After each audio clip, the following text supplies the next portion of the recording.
உங்களை படைச்ச கடவுள் என்ன காப்பாற்றின கடவுள் ரெண்டு பேர்த்துக்கு நன்றி சொல்லிக்க விரும்புகிறேன். இந்த நன்றிங்கிறது உணவுபூர்வமாக. அதனால் 15 வருஷமாக எனக்கு சுகர் பிரச்சனை இருந்ததுங்க. எனக்கு ஹார்ட் பிரச்சனை இருக்குது, நீங்கள் அதுக்கு மெடிசன் சாப்பிடுங்க. அது கூட வந்து பிளட்டு க்யூர் பண்ணணும்னு சொல்லிட்டு கெட்டியாக இருக்கிற இந்த ரத்தத்தை இப்போ தண்ணி மாதிரி ஆக்கிறதுக்காக வேண்டி இந்த பிளட் சர்க்குலேஷன் கால் வலின்னு சொன்னால் இந்த பிளட் சர்க்குலேஷன் உங்களுக்கு வந்து சரியாக போகலை. ஒரு நாளைக்கு 12 மாத்திரை. இதில் எந்த மாத்திரையும் நான் விட முடியாது. மாதத்துக்கு வந்து எனக்கு மட்டும் 5000 ரூபா சொல்லுவாங்க. பல்லவன் பேங்கில் கந்தசாமின்னு ஒரு மேனேஜர், அவர் எனக்கு முன்னாடி உங்கள்கிட்ட வந்து வைத்தியம் பண்ணிக்கிட்டு சுத்தமாக குணமாகி அவர் எனக்கு எடுத்து சொன்னாருங்க. அவர் சொன்னதுனால தான் உங்கள் மேலே எனக்கு நம்பிக்கையும் ஈடுபாடு வந்தது. இங்கே வர்றவங்களெல்லாம் பார்க்கும்போது நமக்கு முன்னாடியே அவங்களுக்குலாம் அறிவு வந்திருக்குது. இத்தனை வயசாகி நமக்கு லேட்டாக வந்திருக்குது. 200 இல்லை 500 இல்லை 1000% இது உண்மையான விஷயங்க. இது மேலே யாரும் சந்தேகப்படக்கூடாது. ஏன்னா நான் சந்தேகப்பட்டதுனால நான் உங்களுக்கு சொல்கிறேன். நான் வந்து உங்களை பார்த்த உடனே இந்த வீடியோலாம் காட்டுறாங்களா, இதெல்லாம் ஏதோ வேண்டிய ஆளுகளை வச்சு இது பண்ணியிருப்பாங்கன்னு என் மனசில் பட்டுதுங்க.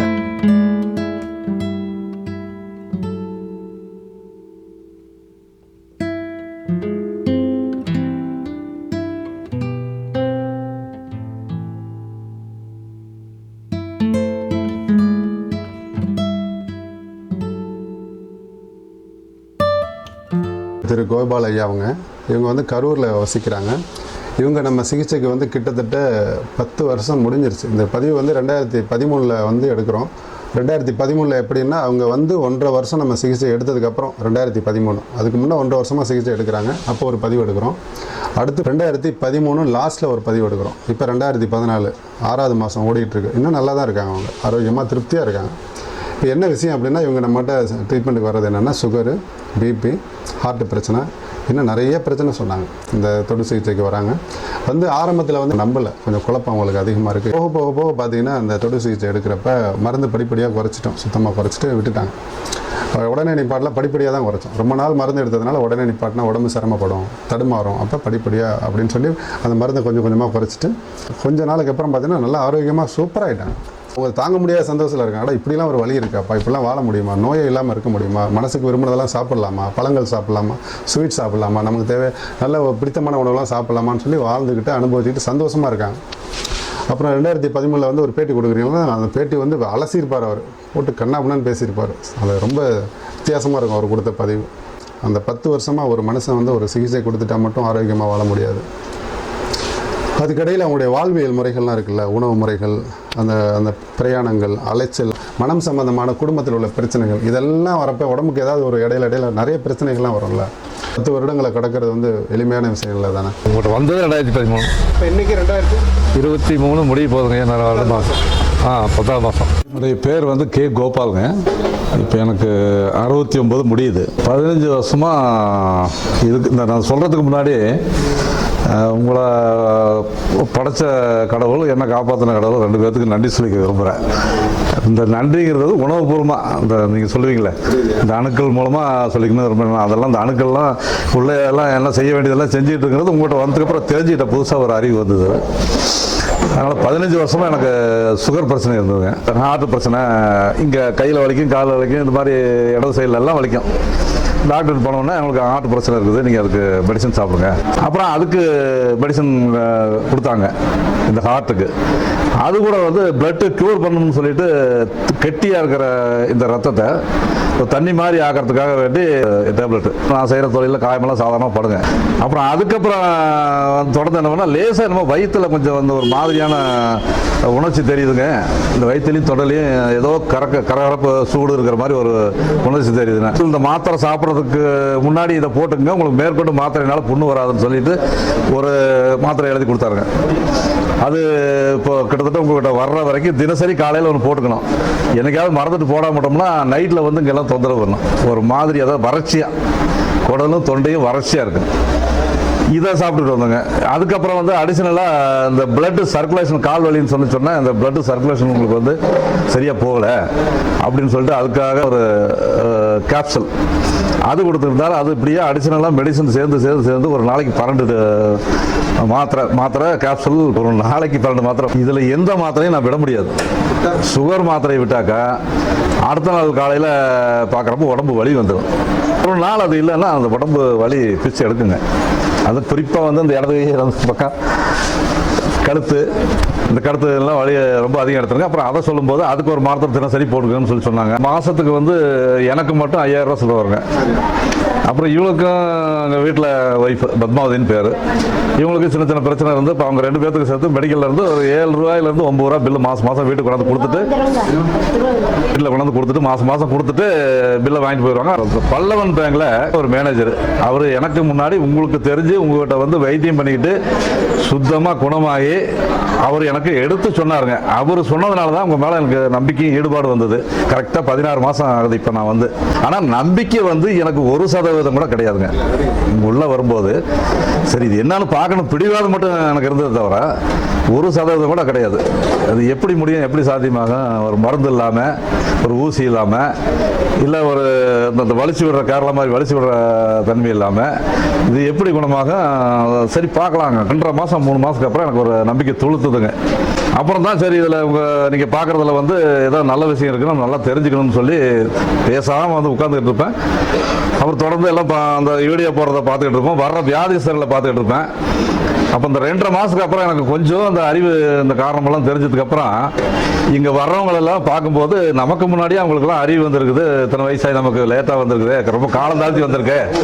இல்லை இதெல்லாம் மனசில் பட்டுது, ரொம்ப காலம் தாழ்த்தி வந்திருக்கு, இது கொஞ்சம் முன்னாடியே நம்ம தெரிஞ்சுக்கிட்டு இருக்கணும் அப்படின்னு சொல்லிட்டு அந்த எனக்கு அந்த ஒரு உறுத்தல் இருந்துக்கிட்டே இருக்கும். அப்போ தொடர்ந்து நான் உங்கள்கிட்ட வந்து பார்த்துக்கிட்டே இருக்கும்போது அதுக்கு முன்னாடி பழத்தை பார்த்தாலே, கண்ணில் பார்த்தாலே எனக்கு வெறுப்புங்க. பழம்லாம் பார்க்குறப்ப சாப்பிட்லாங்கிற மாதிரி ஒரு உணர்வு வந்தது. அப்புறம் உங்கள்கிட்ட வந்து கேட்டால் நீங்கள் ஒரு புத்தகத்தை கொடுத்து அது படிச்சுட்டு வாங்க, அப்புறம் சாப்பிட்டுக்கலாம் நீங்கள். இப்போ நம்ம டாக்டர் பஸ்லூர் ரஹ்மான் எழுதின புத்தகம் அது. அதை படிச்சுட்டு அதில் எல்லாரும் பார்த்தா முதல் தடவை படிக்கிறப்ப எனக்கு அவ்வளோ ஒன்றும் சரியாக, அதாவது தெளிவாக எதுவும் தெரியலைங்க. அப்புறம் 2வது படிக்கும்போது அந்த எங்கே அச்சிட்டதுலேருந்து ஆரம்பித்து முன்னுரையிலேருந்து யார் யார் எழுதியிருக்காங்க எல்லாத்தையும் தெளிவாக படித்து மனப்பாடம் ஆகிற அளவுக்கு படித்து அந்த 234 பக்கத்தையும் படித்தேங்க. படித்ததுக்கப்புறம் ஒரு நல்ல தெளிவு வந்ததுங்க. 16 மாதம் ஆகுது. இதுக்கு அதான் அதுக்கு சொல்லணும்னா அதான் சொன்னாங்களா முதல்ல சொன்ன மாதிரி, உங்களே படைச்ச கடவுளையும் எனக்கு இங்கே உங்கள்கிட்ட வர்றதுக்கு உண்டான ஞானத்தை கொடுத்த கடவுள் 2 பேருக்கு எப்பவும் நன்றி சொல்லிகிட்டே இருக்கேன். இப்போ உங்களை வச்சு இந்த நீங்கள் வீடியோ எடுக்கிறதுக்காக சொல்கிறாங்கிறதாலும் கிடையாதுங்க. இங்கே வர்ற வியாதிஸ்லாம் பார்க்கும்போது எல்லாரும் இந்த மாதிரி நம்மளை மாதிரி மனசு ஆரோக்கியமாகவும் உடல் ஆரோக்கியமாகவும் முன்னேற்றங்கிறது எனக்கு அனுபவ ரீதியாக தெரியுது. என்னுடைய உணர்வுகள் சொல்லுது, அந்த சுறுசுறுப்பு இருக்கு. இவர் கூடவா அங்கே வந்து பார்க்கலான்னு என்ன கூட்டிகிட்டு வந்தாருங்க. வந்து பார்க்குறீங்களா நான் எங்கெங்கெல்லாம் வந்து நல்லா சொல்லணும் அப்படின்னு நினைச்சேன். ஐயோ, நீங்கள் இது முதல்ல வந்து காட்டுறது மட்டும் இல்லைங்க, சத்தியமாக சொல்கிறேன். இது அதாவது 200 இல்லை 500 இல்லை 1000% இது உண்மையான விஷயங்க. இது மேலே யாரும் சந்தேகப்படக்கூடாது. ஏன்னா நான் சந்தேகப்பட்டதுனால நான் உங்களுக்கு சொல்கிறேன். நான் வந்து உங்களை பார்த்த உடனே இந்த வீடியோலாம் காட்டுறாங்களா, இதெல்லாம் ஏதோ வேண்டிய ஆளுகளை வச்சு இது பண்ணியிருப்பாங்கன்னு என் மனசில் பட்டுதுங்க. நாங்கள் பேசிகிட்டே போனோங்க. நிஜமாலுமே நம்பணுங்க, அப்படிதான். இது எங்கே நல்லா இல்லை இந்த வீடியோவில் காட்டுற காட்சிகள்லாம் யாரோ வேண்டியவங்களை வச்சு எடுத்துருக்கலாம் அப்படின்னு நான் மனசார நினச்சேன். இது இன்னைக்கு தவறுன்னு படுறது மட்டும் இல்லைங்க, வேற யாரும் இப்படி நினைச்சிடக்கூடாதுக்காக தான் அந்த 1000 மடங்கு சத்தியமாக சொல்கிறேன். இது வந்து என்னுடைய அனுபவபூர்வமான ஒரு அபிப்பிராயம். இதை விட சிறந்த மருந்து இல்லாத இந்த வைத்தியத்தை விட சிறந்த வைத்தியம் உலகத்தில் இருக்கிறதுக்கு வாய்ப்பு எனக்கு தெரிஞ்சு இருக்கிறதுக்கு வாய்ப்பே இல்லைங்க. வர்ற வியாதியஸ்தர்களுக்கு பொறுமை மட்டும் இருந்ததுன்னா ஆரோக்கியமாக என்ன மாதிரி சந்தோஷமாக வெளியில் போகிறதுக்கு ஒரு கால வித்தியாசம் இருக்கலாம். 6 மாதம் 3 மாதம் ஒரு இந்த 16 மாதங்கிறது 16 மாதம் வைத்தியமா அப்படி இல்லை, 16 மாதம் பார்த்துட்டு இருக்கேன் சந்தோஷம் சொல்கிற மாதிரி இருக்குது. இன்னைக்கு எல்லாத்துக்கிட்டையும் காட்டலாம், முடிஞ்சதுன்னா இதை சீடியை போட்டு ஃப்ரீயாக கொடுக்கலாம். அந்த செலவை நான் கொடுத்துட்றேன்.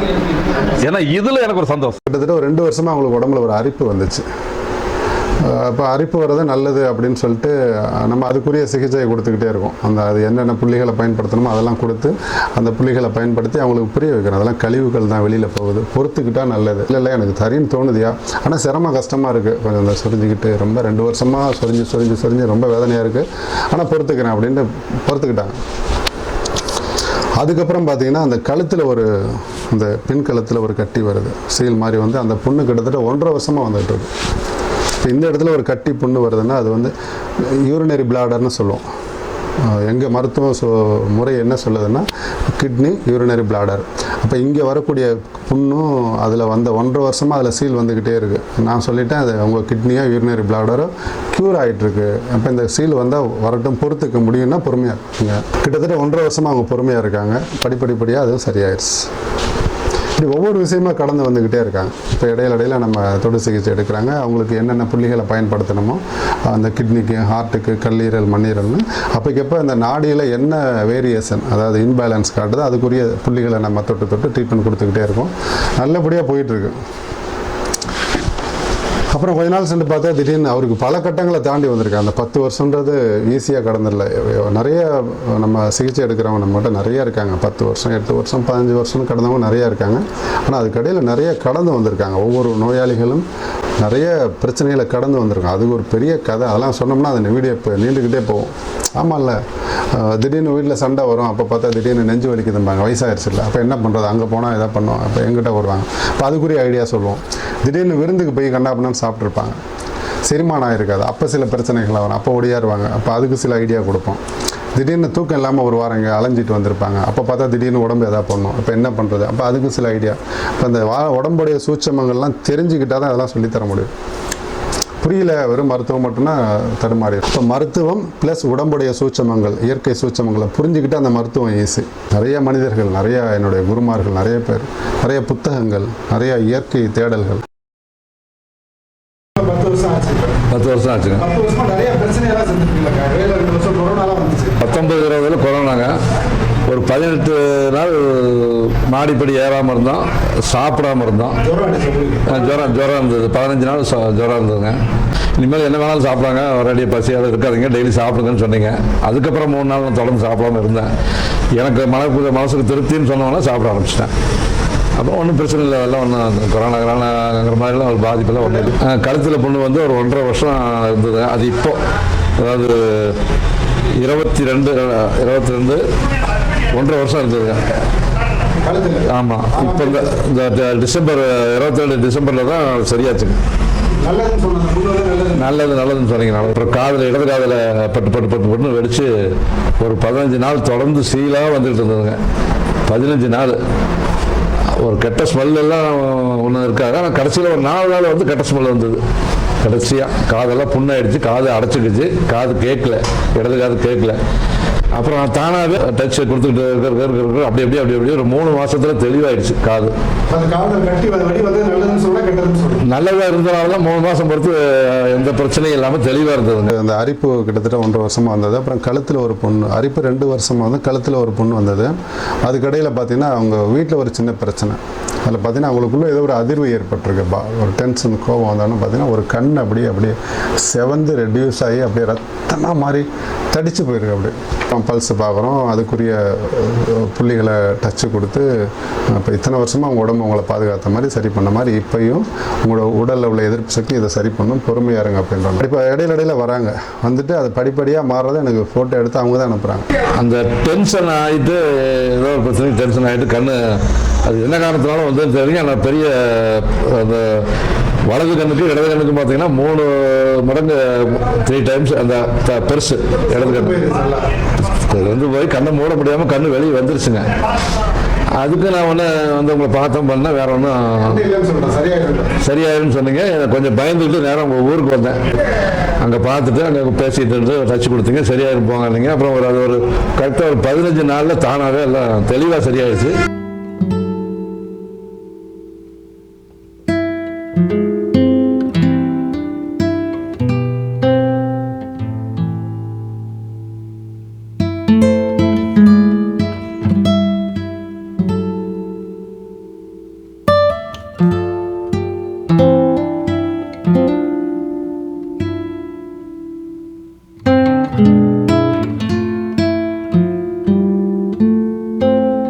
இப்போ கண்ணும் குணமாகும் அப்படின்ற அந்த இயற்கை எனக்கு கடவுள் புரிய வச்சார். அப்போ பார்த்தீங்கன்னா இப்போ பழையபடி அந்த கண்ணு மாறிடுச்சு. கண்ணில் எந்த ஒரு பாதிப்பு வந்தாலும் லிவர் சம்மந்தப்பட்டது, கல்லீரல், அப்புறம் பார்த்தீங்கன்னா அந்த கிட்னிக்கு அதுக்கு சம்மந்தம் இருக்குது, வயிறுக்கு அதுக்கு சம்மந்தம் இருக்குது, கண்ணு, ஹார்ட்டுக்கு அதுக்கு சம்மந்தம் இருக்குது, எல்லாமே லிங்க் இருக்குது. ஆனால் பெரும்பாலும் கல்லீரல் சம்மந்தப்பட்டது. புரியுது. அப்போ எல்லா உறுப்புக்கும் கண்ணுக்கு சம்மந்தம் இருக்குது. கண்ணில் எந்த நோய் வந்தாலும் அந்த உறுப்புகளை சரி செய்கிறப்ப அந்த கண் நோய்கள் பெரும்பாலும் குணமாகும். இறைவனுடைய பெரிய கிருபை உங்களுக்கு கண் பார்வை சரியாகும். அப்புறம் நீங்கள் சொன்ன முக்கியமான விஷயம், மனம் சரியாக இருந்தால் இன்னும் கொஞ்சம் தெம்பாக இருக்குது. மனம் பாதிச்சதுன்னா எல்லாம் இந்த வைத்தியத்துக்கு அதுக்கு சம்மந்தம் இல்லை. மனம் பாதிச்சதுனாக்கா கொஞ்சம் தெம்பு குறைஞ்சிருது. படுத்துக்கலாமா, ரெஸ்ட் எடுத்துக்கலாமான்னு. அது இப்போ ஒரு 3 நாளில் சரியாக போச்சு எல்லாம். ஐயா இப்போ என்ன பொய் சொல்லணும் என்ன இருக்குது, எந்த மருந்து எந்த மாத்திரை. நான் இரும்பு சம்மந்தப்பட்ட துணி தயார் பண்ணுற தானியங்க ஏதோ ஆட்டோ மிஷின், அது சின்ன வயசுலேருந்தே நான் அதில் இருக்கிறனால அந்த டெக்னாலஜி தெரிஞ்சு அதனுடைய ஸ்பேர்ஸ் எல்லாம் பண்ணிக்கிட்டு இருக்கேன், விற்றுக்கிட்டு இருக்கேன். ஒரு ஃபாரின் மிஷினாக வாங்கி டிஸ்மேண்டல் பண்ணி அந்த ஸ்பேரை விற்றுக்கிட்டு இருக்கேன். அந்த பொழப்பு கிட்டத்தட்ட 25 வருஷம் பண்ணிகிட்டு இருக்கேன். இன்றைக்கும் பண்ணிகிட்டு இருக்காங்க. ஆமாம், இன்னும் பண்ணிகிட்டு இருக்கேன். உட்காரில் அதை விடுறதுக்கு மனசு இல்லை. அது விட்டால் நோய் வந்துடும் பயம் வருது. கீழே விழுந்து அந்த இடுப்பில் ஏதோ ஒரு கடுமையான வலி. இப்போ எக்ஸ்ரே எடுத்திருந்தால் அது பொழந்திருக்கு தெரியும். ஆனால் அப்படி தான் இருக்கணும், என் அனுபவத்தில் அப்படி தான் இருக்கணும். அதுக்கெல்லாம் போகலைங்க. 30 நாள் படுத்திருந்தாங்க. இல்லை 30வது நாளே எழுந்திரிச்சு கோயில் காலையில் கோயில் போகிறதுக்கு ஆரம்பிச்சிட்டாங்க. என்ன பண்ண முடியாது, இந்த பக்கமும் திரும்பி படுக்க முடியாது, இந்த பக்கமும் அப்படியே படிச்சேன். திருப்பி படுக்க முடியாதுங்க. எல்லாம் சரியாயிடுச்சு. பையனுக்கு பார்த்தீங்கன்னா திடீர்னு இடுப்பு வலி வந்து அவர் என்னன்னா உட்கார முடியல. அவரால் நின்றுக்கிட்டே இருக்கணும், இல்லை படுக்கணும். உட்காந்தா அந்த கால்லாம் நரம்பு பிடிச்சி இழுக்குது. நடக்க முடியாமல் போய் பெரிய கரூரில் உள்ள ஒரு பெரிய பிரபலமான மருத்துவமனையில் சேர்த்து ஆப்ரேஷன் பண்ணணும். அடுத்த நாள் ஆப்ரேஷன் பண்ணிட்டு 6 மாதம் பாடி ரெஸ்ட்டில் இருக்கணும், வேலை செய்யக்கூடாதுன்னு சொல்லிட்டாங்க. உடம்பு ரெஸ்ட்டில் இருக்கணும், வேலை செய்யக்கூடாது. ஏன்னா L4 பிரச்சனை இருக்குது அப்படின்னு சொல்லி சர்ஜரி பண்ணுறதுக்கு முடிவு பண்ணி பெட்டில் சேர்த்துட்டு, அதுக்கப்புறம் அவங்க அப்பா என்கிட்ட கேட்குறாங்க, இல்லை நம்ம ட்ரீட்மெண்ட்டில் ரிகவரி பண்ணலாம் அப்படின்னோடனே அவங்கள அழைச்சிக்கிட்டு எங்கிட்ட வந்தது எப்படின்னா ஆம்புலன்ஸில் வராங்க. ஏன்னா அவரால் அதான் ஒன்று படுத்திருக்கணும், இல்லை எந்திரிச்சு நிற்கணும், உட்கார முடியாது. இப்போ உட்கார முடியாதனால காரில் வர முடியல அவங்களால. நம்ம இருக்க இடத்துக்கு ஆம்புலன்ஸில் வராங்க. ஒரு சில வாரங்கள் தான் நினைக்கிறேன் அழகான முறையில் சரியாகி அடுத்த தடவை வரப்போ அவங்களே சொந்தமாக கார் ஓட்டிகிட்டு வராங்க. அப்படி அவங்க பையனுக்கு அவங்க பார்த்துருக்காங்க. அந்த பதிவும் பார்த்தீங்கன்னா நம்ம தளத்தில் இருக்குது, குறிஞ்சிவனம் ஹெல்த் அப்படின்ற தளத்தில் அவங்க பையனுடைய பதிவும் இருக்குது, நீங்கள் பார்க்கலாம். தறி மிஷின் தான் வந்து வாங்கி வியாபாரம் பண்ணிகிட்டு இருக்காங்க. இந்த செகண்ட்ஸில் வாங்கி வியாபாரம் பண்ணுறப்போ திடீர்னு அவர் பையனுடைய கால் கட்டவரில் அந்த மிஷின் விழுந்து அந்த கால் கட்டவரில் 2 பொழந்துருச்சு. இப்போ அங்கே போய் ஸ்டிச்சிங் பண்ணி சுகர் இருக்குது அது இருக்குன்னு சொல்லி குழப்பணுன்னு திரும்ப நம்மகிட்டே வந்துடுறாரு அவர் பையன். வந்து அதுக்கும் நம்ம அந்த பதிவு எடுத்து வச்சுருக்கோம். அந்த புண்ணு ஆரம்பத்தில் எப்படி இருந்துச்சு, அப்புறம் எப்படி ஆரம்பிச்சுன்ற பதிவு இருக்குது.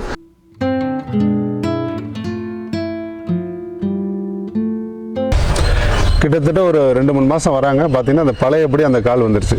எந்த மெடிசனும் போடல, அவ்வளோ பெரிய புண்கள் ரெக்கவரி ஆகி நல்லா இருக்காங்க.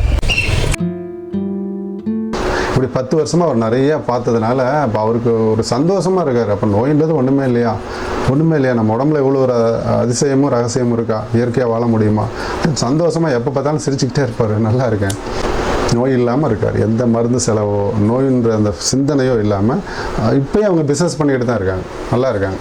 இன்னும் சொல்ல போனால் ஒரு கட்டத்தில் அவர் என்ன பண்ணார்னா, என்னுடைய விசிட்டிங் கார்டெலாம் அவர் வாங்கி போவார். அந்த 2013 வரப்போ என் ட்ரீட்மெண்ட் எடுத்துகிட்டு என் விசிட்டிங் கார்டை போய் அவங்க கரூரில் ஒரு ப்ரெஸ்ஸில் கொடுத்து இதே மாதிரி அடிங்கயான்னு சொல்லி அவரு விசிட்டிங் கார்டை அடித்து அங்கெல்லாம் எல்லாத்தையும் கொடுக்க ஆரம்பிச்சிட்டார். இது போல் அதிகப்படியான மக்கள் நம்ம மருத்துவத்தில் 10 வருடம் 8 வருடம் 12 வருடம் எந்த மருந்துகளும் இல்லாமல் இயற்கையான முறையில் ஆரோக்கியமாக சுகமாக நிம்மதியாக பொருளாதார செலவு இல்லாமல் சந்தோஷமாக வாழ்ந்துட்டு இருக்காங்க.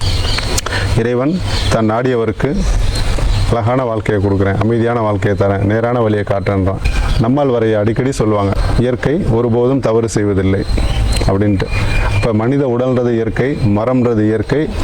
இப்படி ஒவ்வொரு இயற்கையான படைப்பும் அதில் ஒரு கோளாறு ஏற்படுறப்ப அதை தனக்கு தானே சரி பண்ணிக்கும் அப்படின்னு அடிக்கடி அவங்க சொல்லிக்கிட்டே இருப்பாங்க.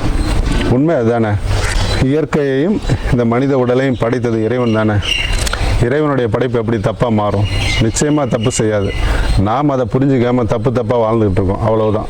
அந்த புரிதல் சரியாக இருந்தால் இவ்வளவு கேடுகளும் நோய்களும் நிச்சயமாக இந்த மனித இனத்துக்கு தீண்டாது. 2.5 வருஷம் வந்து நைட்டு பழம் மட்டுமே பழமே, இரவு சாப்பாடு பழமே நல்லா இருக்குங்க. அது மாதிரி இது இல்லாமல் இது மாதிரி எத்தனை ஆதாரம் கூட பார்த்தாச்சுங்க. இந்த இப்போ கூட காரில் அந்த அம்மா உட்காந்துருக்காங்க, கை பாருங்கள்லாம் சுத்தமாக இருக்குது. அந்த கை என்ன நிலைமையில் இருந்ததுங்கிறது நாங்கள் பார்த்தோம். அந்த கையெல்லாம் புண்ணு மட்டும்தான் இருந்தது, முழங்கையிலேருந்து விரல் வரைக்கும். வேறு கையே தெரியாத அளவுக்கு மூடி இருந்தது. இன்றைக்கி எல்லாம் சுத்தமாக இருக்குது, நல்லா இருக்குது. பாருங்க, நம்ம காரில் கிளம்புறாங்க பையன். நல்லா இருக்கேன். இது மாதிரி நாங்கள் நிறைய நல்லானவங்க குணமானவங்க நிறைய உங்களுக்கு பார்த்துருக்கோம். உங்கள் இடத்துல திருச்சி வந்து பார்க்குறப்பெல்லாம் நிறைய ஆதாரங்கள் இருக்குது. ஒன்றும் சும்மா இதான் நம்ம எனக்கு மட்டும்தான் ஆச்சுன்னெலாம் சொல்கிறதெல்லாம் ஒரு பெரிய விஷயம் இல்லை. என்னை விட கொடுமையான வியாதியெல்லாம் குணமாக இருக்குது. அதுக்கு காரணம் என்னவா இருக்குன்னு எனக்கு தெரியாது. நீங்கள் கொடுக்குற டச்சு தாங்கிறத நான் நம்புகிறேன். நீங்கள் கொடுத்த சொல்கிற அறிவுறுத்தல் கடைபிடிச்சா சரியாகுது. கடைபிடிக்காதவங்க கஷ்டப்படுறது இந்த ஊரில் வந்ததுக்கப்புறமும் கஷ்டப்பட்டாங்க. நல்ல சந்தோஷமா இருக்கு. இது யார்கிட்ட வேணாலும் காட்டுங்க. இல்லை, நோய்ங்கிறத மனம் மட்டும்தான் ஐயா நோய். மனம் வந்து சரியாக இருந்து தெளிவாக இருந்து யாரை பற்றியும் யார் எதை சொன்னாலும் சரி பரவாயில்ல தெரியும் பார்த்து சிரிச்சிட்டு போயிட்டோம்னா நோய் நொடி எதுவுமே வராதுங்க. நல்லா இருக்கும். 2013 நான் உங்கள்கிட்ட வந்தது 2013. இன்னைக்கு 2023 முடிய போதுங்க. நிறைய மாதம் தேதி வந்து 1ஆம் தேதி நினைக்கிறேன். 2ஆம் தேதிங்க. 2/10/2023. நல்லா இருக்குல்ல? நல்லா இருக்குங்க. பிபி சுகரெல்லாம் அது அந்த தொல்லையெல்லாம் ஒன்றும் எதுவுமே இல்லைங்க. அதனால் அப்போ அதெல்லாம் மறந்து போச்சுன்னா வச்சுக்கலாம். அதாவது அதை பற்றி அந்த வியாதி பற்றி எதுவுமே தெரியாது. புதுசாக இருக்கிறவங்களுக்கு என்ன உணர்வு இருக்கோ அதே உணர்வும் அதே எண்ணம் தான் எனக்கு இருக்குது. அதெல்லாம் அப்படி ஒன்று இருக்கிறது தான் எனக்கு நம்பிக்கை இல்லாத அளவுக்கு. பிபி இந்த ஞாபகம் இல்லை, சுகரும் ஞாபகம் இல்லை, பார்க்குறதும் இல்லைங்க.